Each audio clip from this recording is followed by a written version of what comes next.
Even as the SR-71 Blackbird faded from active service, its presence did not disappear from the strategic imagination of the United States military. In fact, for many years after its official retirement, it continued to exist almost like a ghost inside classified discussions, referenced in comparisons in planning documents, and in the memories of those who had once worked with it. What made its disappearance so unusual was not just that it was retired, but that it had retired undefeated. It was not replaced because it had failed, but because the world itself had evolved into something that no longer required it in the same way. Satellite technology had matured into a new era of global surveillance, allowing intelligence to be gathered continuously without ever placing a pilot in danger. What once required extreme risk and human skill could now be achieved from orbit, silently and constantly, changing the nature of reconnaissance forever. Yet even with these technological advancements, there was a sense of loss that could not be ignored. Satellites, for all their precision, lacked the immediacy and presence of a manned aircraft pushing through enemy skies at Mach 3. The SR-71 represented something more than data collection. It represented presence, risk, and control in real time.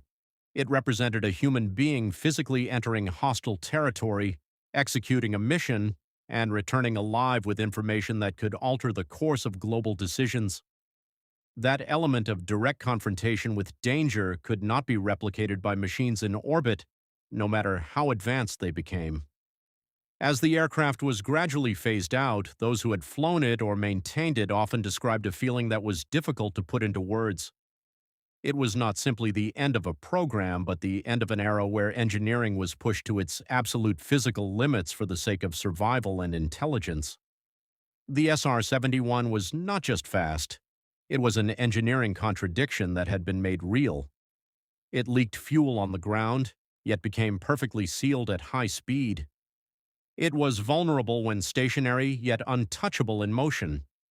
It existed in a state that only made sense when understood as a system designed for one purpose: to dominate the upper atmosphere at any cost. When the final operational flights took place, they were carried out with a quiet sense of ceremony. There were no dramatic battles or final confrontations, no last-minute missions against overwhelming odds. Instead, there was a controlled withdrawal from service, a careful stepping back from a capability that had once defined aerial reconnaissance. The aircraft that landed for the final time did so not in defeat, but in completion of its mission. It had done exactly what it was built to do, and perhaps more than anyone had originally believed possible when the project first began. In the years that followed, the Blackbird transitioned from an active tool of war into a symbol of technological achievement. It became an exhibit in museums, a subject of documentaries, and a reference point in discussions about aerospace engineering. But even in this new role, it retained an almost mythical quality. Engineers studied it not just for its historical importance, but for the lessons embedded in its design. Pilots still spoke about it with a level of respect that bordered on reverence, and military analysts continued to reference it when discussing what true strategic overmatch looks like in practice. What made the SR-71 so remarkable was not only its speed or altitude, but the way it redefined expectations.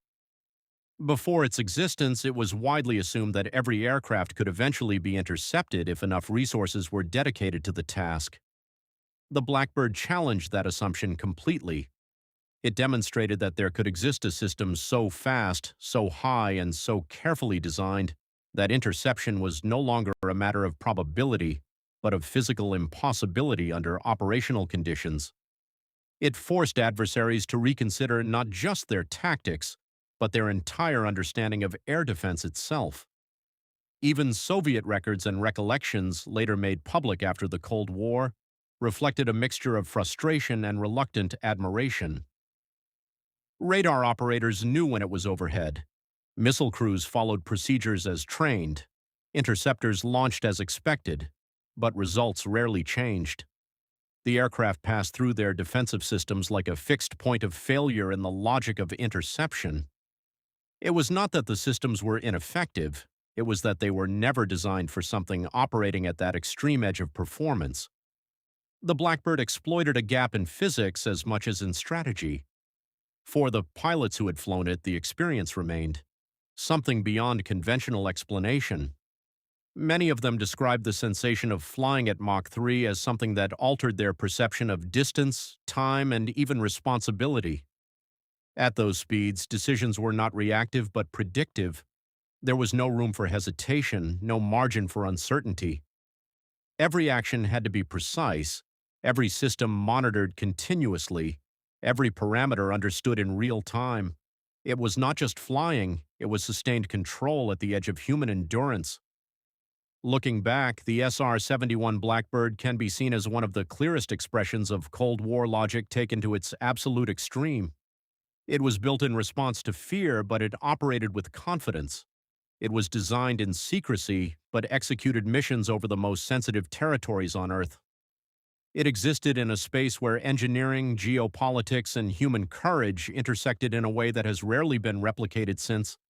It was both a weapon of intelligence and a demonstration of capability, serving a role that was as psychological as it was operational. And perhaps that is why its legacy has endured far beyond its retirement. Because the Blackbird was never just about speed or altitude or material science, it was about the idea that boundaries exist to be tested and sometimes broken entirely. It was about the belief that with enough determination and innovation, even the most heavily defended spaces on Earth could be observed, understood, and mapped from above without ever being touched. Today, when people look back at the SR-71 Blackbird, they do not simply see an aircraft. They see a moment in history when human engineering reached a point where it briefly outpaced everything around it. A moment when the sky itself was no longer a barrier, but a pathway.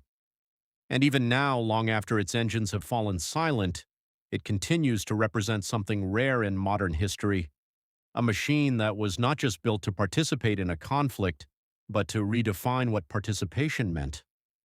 Because in the end, the SR-71 Blackbird was never just about flying faster than anyone else. It was about proving that in a world defined by tension, uncertainty, and fear, it was still possible to create something that moved beyond all of it. Something untouchable, something absolute. Something that even today remains unmatched in its silence above the clouds, where it once cut through the sky faster than sound itself, leaving behind a legacy that refuses to fade. You would never hear the SR-71 approach. There would be no warning, no rising sound on the horizon, no shadow announcing its passage. By the time the sonic boom finally reached the ground, it would already be long gone. And that is exactly where this story begins. Not just the story of a machine, but of a moment when humanity pushed beyond its own limits and for a brief instant touched something that seemed impossible. There was a time when the sky was not just an empty space above our heads, but an invisible battlefield where silent decisions shaped the fate of entire nations.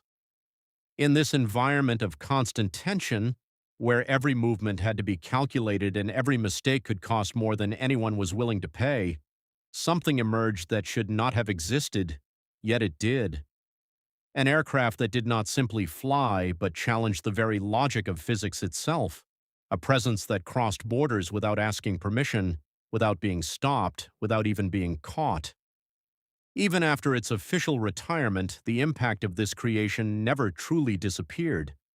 It continued to exist in the background, in classified documents, in whispered conversations between engineers and strategists, like a ghost refusing to be forgotten. Because what made it special was not only what it did, but the fact that no one ever managed to stop it. It was not retired because it failed, or weakened, or was defeated. It was retired because the world around it changed. Technology advanced. Satellites began to dominate space, offering constant, precise, silent surveillance. Intelligence gathering became something that could happen without human risk, without entering hostile territory at extreme speeds. Everything became safer, more predictable, more distant. And yet something was lost in that transition. Because no orbital machine could truly replace what that aircraft represented. It was not just an observation tool, it was presence, it was real risk. It was a human being physically entering enemy airspace, facing uncertainty in real time, making decisions that could not wait. It was the kind of mission that did not allow hesitation, that did not tolerate error, that demanded near superhuman precision. Those who worked with it, who flew it, who maintained it, still carry a feeling that is difficult to describe. It was not simply pride, it was not just admiration, it was something deeper, almost as if they had been part of something that should not have been possible. A piece of engineering that contradicted everything known about feasibility. On the ground, it leaked fuel. It seemed imperfect, almost fragile. But in the air, at extreme speeds, it transformed. Every component expanded, adjusted, sealed itself. It was as if it had been designed to exist only at the edge, only when pushed to its absolute limit. Stationary, it looked incomplete. In motion, it became perfect. And then came its final flights. There was no final battle, no desperate last mission, no dramatic confrontation, only silence, a controlled withdrawal, almost ceremonial, as if everyone involved understood they were witnessing the end of something unlikely to ever be repeated. When it landed for the last time, it was not a moment of defeat. It was completion, mission accomplished, purpose fulfilled. After that, it stopped being an active tool and became a symbol. It moved into museums, documentaries, and engineering studies. Yet even in silence, it retained an almost mythical presence, as if it still carried within it the echoes of everything it had once represented. What truly made it extraordinary was not just its speed or altitude, it was the fact that it rewrote the rules of engagement entirely. Before it existed, it was assumed that any aircraft could eventually be intercepted given enough effort. That belief was broken. It proved that something could be built so advanced, so fast, so extreme, that interception was no longer a matter of probability, but of physical limitation. A barrier that simply could not be overcome with existing means. Even those who tried to stop it understood this. Radar operators detected it. Systems activated. Protocols were followed, missiles were launched, interceptors took off.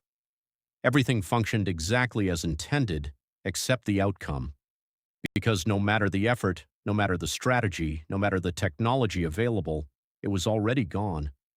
It was like trying to catch lightning after it had already crossed the sky. For the pilots, the experience was even more intense. Flying at such extreme speeds was not just a technical challenge, but a constant mental and physical test. Time behaved differently. Distance lost meaning. Every decision had to be made before the situation even fully formed. There was no reaction time, only anticipation. It was absolute control at the edge of human capability. The body felt it. The mind felt it. Responsibility weighed heavily, because at that level there was no room for error. Everything had to function perfectly.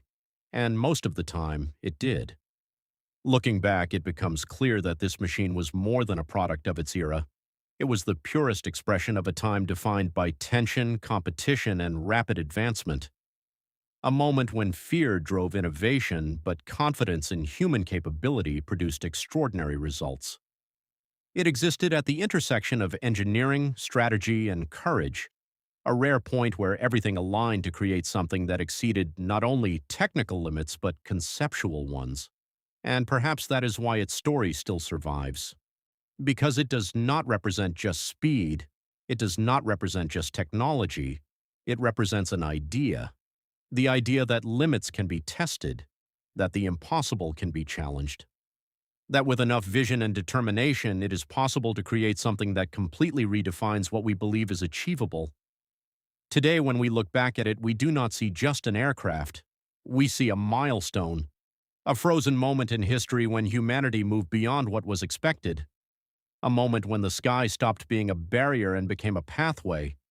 And even now, decades later, with silent engines and motionless wings, its presence is still felt. Not in the sound it made, but in the legacy it left behind. Because some creations do not disappear, they remain, like echoes in time, like shadows in the sky, like memories of a moment when the impossible stopped being impossible. Subscribe to the channel, activate the bell, leave your like and share with friends for more content.